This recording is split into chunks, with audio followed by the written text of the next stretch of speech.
We're back, and we're here to talk more about Earth. An abundance of Earth. Oh boy, I was thinking about making that joke, but you beat me to the punch.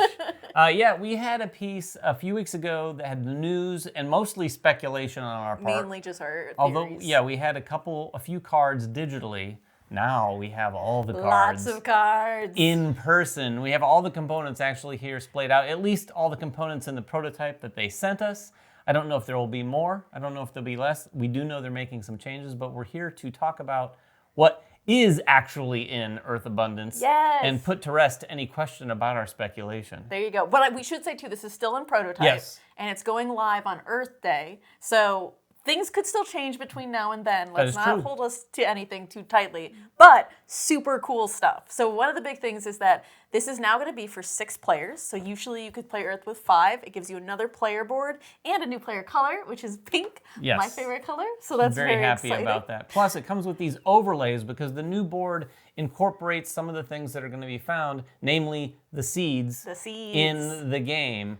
We did speculate on that. We do have some answers there, but it has these overlays for all the original player boards, so you can put that on there. It basically just has all the conversion information that you're familiar with, plus the stuff that you can do with seeds, which is kind of one of the interesting things. Let's talk about those seeds, because it really is one of the biggest differences. So you're going to start the game with a seed. So you get right away to start doing some cool stuff. And basically, the seeds are a new conversion way. You can use them at any time, any turn, and they can give you a little bit of anything you want, basically. So it'll give you 3 sprouts, 3 composted cards, 2 soil, 2 growth, or the newest action, which is called germinating. Yes. And germinating is super cool. So it's finally going to allow us to search through the deck for a specific condition that you want.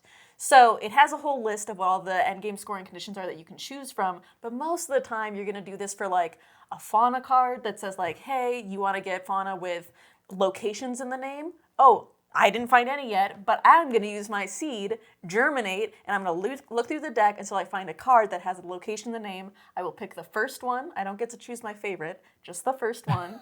Put it in my hand, and now I actually am making progress on my way towards that card.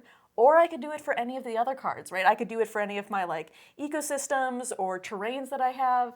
It's huge in a game like this. If you've ever played this, or things like Terraforming Mars or Ark Nova that has this massive deck, one of the big criticisms that you probably heard is like, it's just so random, you have to dig through that deck, I can never get the card. I've been in a game of Earth where someone's first time, they had a handful of cards because they just kept drawing more cards to see if they could get what they thought they needed in their hand. This is going to help that significantly. The way you can get them is you can always spend 4 sprouts to get a seed. So it's a little bit more than it costs to get soil. Sure. But also you can give up one of your leaf tokens.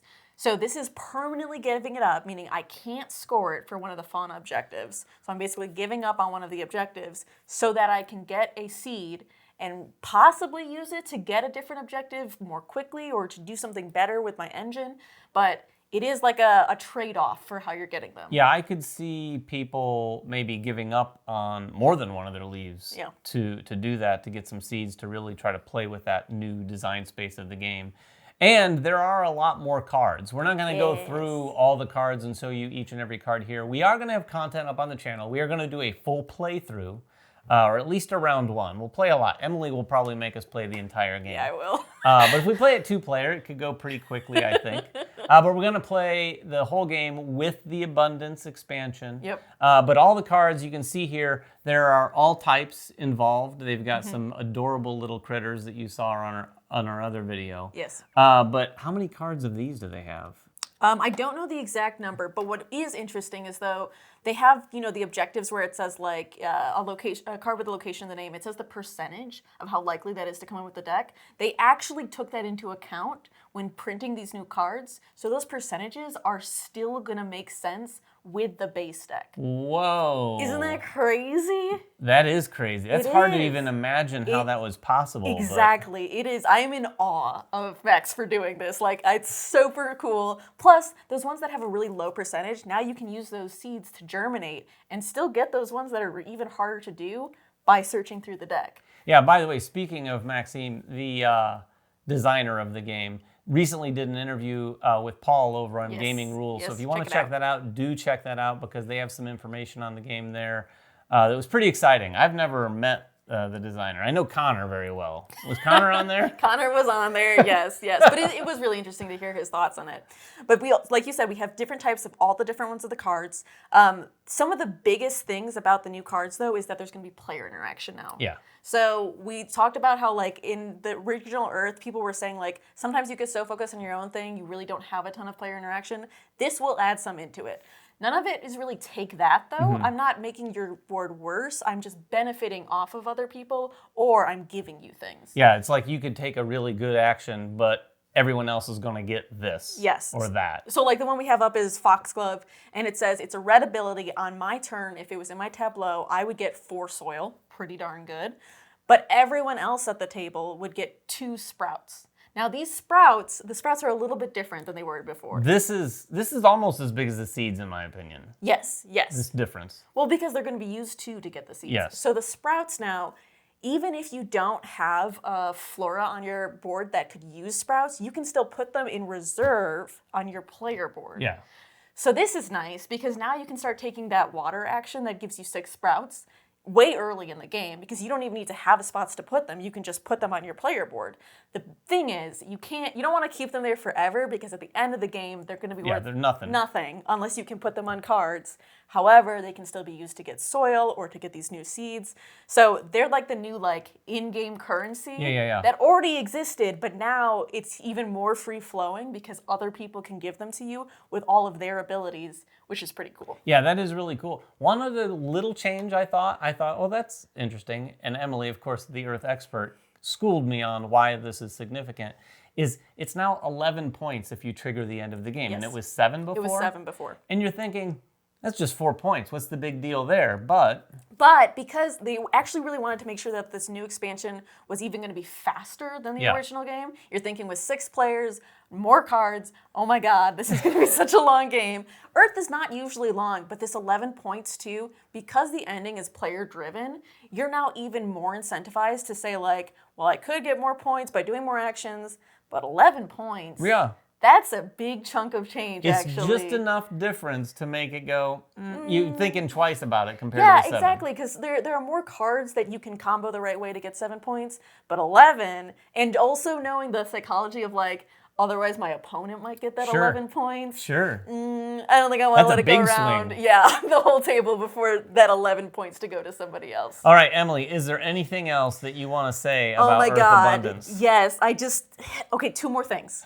2 more things. Two more things. She might be making some of this stuff up at this point. I'm not. The player interaction, so it's not just about giving people sprouts. There are some of these cards as well that look at the people to your left and right's tableaus. Oh, so we were right about that icon. We were right about that icon. I know. Great speculation. So there are abilities that are going to give you a number of growth depending on how many maybe trees are in my neighbors. Oh, cool. But it's just my neighbors. So even if I'm playing at the full 6-player count, I don't have to be like, Ryan, what do you got going on over there? I'm just going to be like, okay, David's got this, Jeremy's got that. Cool, I know how many I'm taking. But it is one of those things where you can start to get agitated with your neighbors for not doing the thing you got to want them to do. Influencing David, why aren't you doing this? But there are also times to do things all together. So there are some new events that actually happen. Events typically happen anytime. Yeah. Literally anytime. But these events say to play at the end of a round. And so when you play them, everybody is going to get a chance to do them. The person who played it will actually keep the card, which means they might get some positive points or some negative points, depending on how good it is. But everybody's going to get a chance to pay what it is. So this one says for 2 sprouts, you can get 3 card draw. And everyone at the table is going to get that. So it's kind of nice that it's you're not just watching other people being and then I do this, and then I do this, and then I do this. You're sometimes watching people go, hey, and now everyone, you have the opportunity to do this. Would you like to? Well, it's interesting, too, because if it's at the end of your turn and you're playing it, or I guess it's the end of a turn. 8 turns. So this could be played at the end of the person to your right's turn, so that when you draw the cards, you're the first one to have those 3 cards in your hand, which is pretty cool. Okay, I swear, just one more thing. Just one more thing, David. Okay, so the fauna, aside from being adorably cute, very, very cute. The new ones that are added they're looking for a number of cards with something in the ability. So instead of actually just having iconography or what's on the cards themselves, you're looking for the actual ability part. The coolest one is that Gibbon, because he says he wants 7 or more cards with the colon in the ability. Interesting. Isn't that, so that's like anything with a colon is usually a cost, right? Yeah. So I'll give up this to get that. And a lot of cards have the colon on it. So I think that's really, it's a new kind of thing that they haven't explored before. It is on some other cards as well. And I just think it's a lot of fun decision That space. is, it's getting very meta. It's Yes. like gaming the game. Yes. It's gaming the iconography that they use Yes. in the game. Yes. That is very interesting. But it's all, again, like regular Earth, it's all beautiful. You get more of each of the components, so you can still play with 6 players. My new favorite from this one right now is Rainbow Mountain, because it is gorgeous. And that's a real place? Yeah. That I is mean, it crazy. doesn't have any of the flavor text right now because we No. just have the prototype, but I can't wait to read about it. And it wants me to get, in this row, have all cards with different color abilities. So Oh, again, very- about those abilities. Very cool. It's if you haven't played Earth, I'd stop watching this video and play it right now. Do it right now. It's on BGA. Emily will hunt you down if you don't, I'm pretty sure.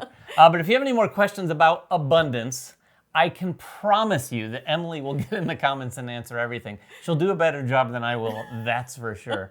But if you do have any questions, get down there in comments, let us know. Until next time, make sure everyone has fun at the table, and we'll see you then.